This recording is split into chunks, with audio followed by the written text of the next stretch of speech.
The biggest one-day drop in 6 months shocks the market but signals opportunity. Is a market flush coming, or is this the moment the dip buyers capitalize again? Structural tailwinds like AI innovation could keep the bull alive, so watch what happens next. We've had a nice rise of 36% since the April lows, and I believe today's decline is the biggest in more than 6 months. But it's good to see the VIX spike. The VIX spiked at 1.29% today. That's the 51st largest ever spike in the VIX. So we're a top 1% move in sort of what I'd say the market seeking safety. And so I think it's a good flush that's happening today.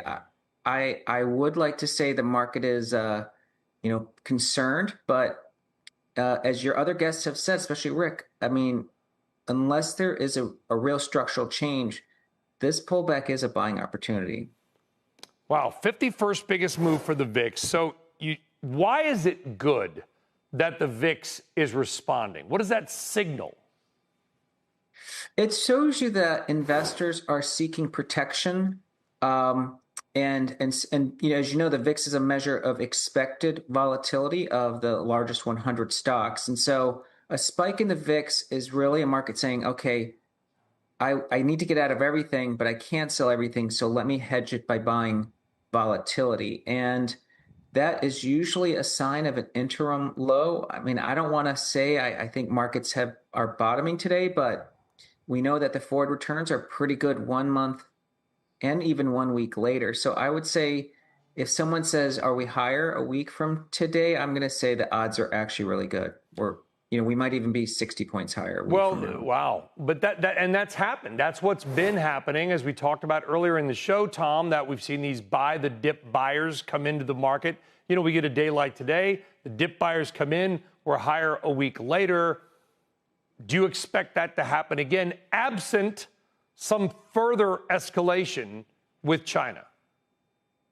Yeah, I mean, anything's possible, Brian. And I think that the markets lived through this February to April, and it was a day-by-day and day-by-day panic, and maybe there's echoes of trauma people are thinking about.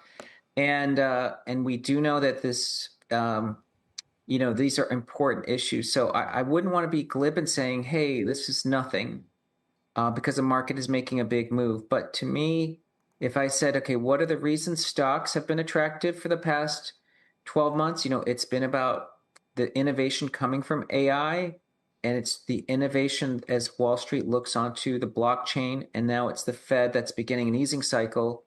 These three things have structural tailwinds that aren't disrupted because of potential even rare earth dispute with China. Do you want to see the market not end on its lows? We're not on our lows right now. Well, it's Friday, and it's a long weekend. So as you know, a lot of people like to shut down their computers. So I wouldn't be surprised if we might see the market close on its lows. But to me, I don't think it's a signal. As you know, markets rarely bottom on Fridays anyway. So maybe Monday is the flush, but then, that's the buying opportunity.